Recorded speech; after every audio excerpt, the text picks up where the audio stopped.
안녕하십니까. 한반도 안보전략연구원 윤창룡 부원장입니다.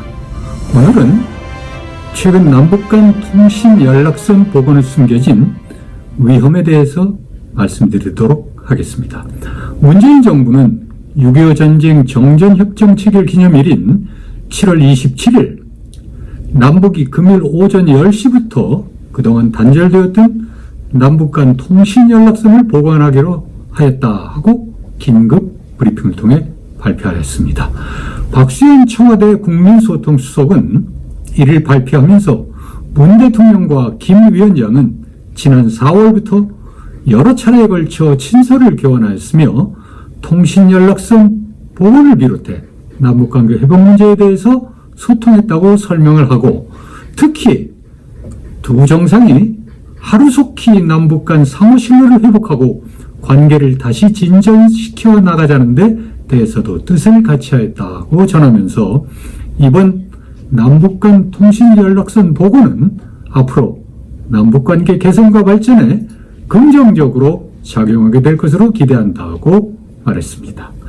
북한도 거의 같은 시각 조선중앙통신을 통해 남북 연락선 복원과 정상 간 친서 교환 사실을 확인한 뒤 원결에는 좌절과 침체 상태에 있는 북남 관계가 하루빨리 회복되기를 간절히 바라고 있다고 하면서 통신 연락선들이 복원은 북남 관계의 개선과 발전에 긍정적인 작용을 하게 될 것이라고 보도하였습니다. 민족의 화해와 평화를 마다할 사람이 누가 있겠습니까? 그러나 저는 여기에서 몇 가지를 짚고 넘어가자고 합니다. 첫째는 투명성의 부족입니다. 청와대는 문 대통령과 김정은 사이에 교환된 친서들의 내용은 물론 교환 과정과 연락선 복원 합의에 이르기까지 협상 과정을 일체 공개하지 않고 있습니다. 국민 모두의 안위가 걸린 적대국과의 교섭은 투명하게 전개되어야만 합니다.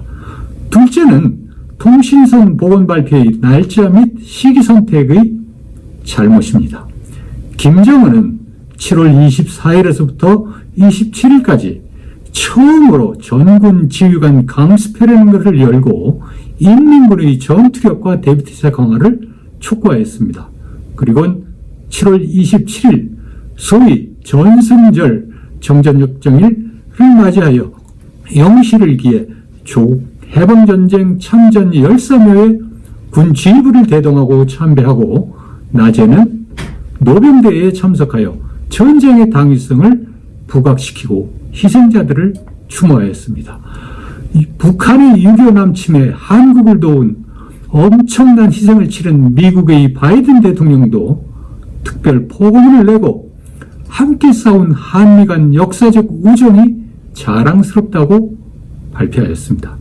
그런데도 대한민국 군 최고 통수권자인 문재인 대통령은 대한민국을 수호하기 위해 싸운 희생자들에 대한 기념 행사는커녕 이들의 희생을 기리고 고마움을 표하는 메시지 한 줄 없이 북한과의 통신선 복원만을 강조하였습니다.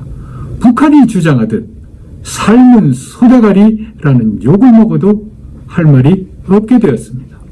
문재인 대통령의 행동으로 인해 71년 전 6.25 남침이 북에는 명분이 있는 전쟁이었고 남측에는 명분이 없는 전쟁으로 되고 만 것입니다. 이게 얼마나 통탄할 일입니까? 불과 1년여 전 북한은 탈북단체들의 대북 전단 살포를 빌미로 남북한 간 4대 통신 연락망을 일방적으로 단절하고 남북관계를 대적관계로 바꾸겠다고 하면서 남북 간 화해협력의 상징인 개성 남북 공동연락사무소를 폭파시키는 등 남한과는 대화를 하지 않겠다는 입장을 표명한 바 있습니다. 지난 3월에도 북한은 도상연습으로 축소한 한미연합 군사훈련에 대해 김정은의 여동생인 김여정 명의로 판문점 남북 정상회담과 같은 3년 전의 봄날은 다시 돌아오기 어려울 것이다 라는 담화를 발표한 바도 있습니다. 그러면 무엇이 이러한 북한의 입장을 변하게 하였을까요? 아마도 첫째는 문재인 정권의 집요한 남북 대화 재개 노력이 있다고 할 것입니다. 문재인 대통령은 금년 초 한반도 평화 프로세스 추진을 위한 시간이 얼마 남아있지 않다고 초조감을 드러내면서 남북 대화 재개에 대한 의지를 표명한 바 있습니다. 지난 5월에는 미국 바이든 대통령의 초청으로 미국을 방문하여 한미 정상회담을 개최하면서 바이든 신행정부가 미북 대화 재개에 노력해 줄 것을 요청하기도 하였습니다.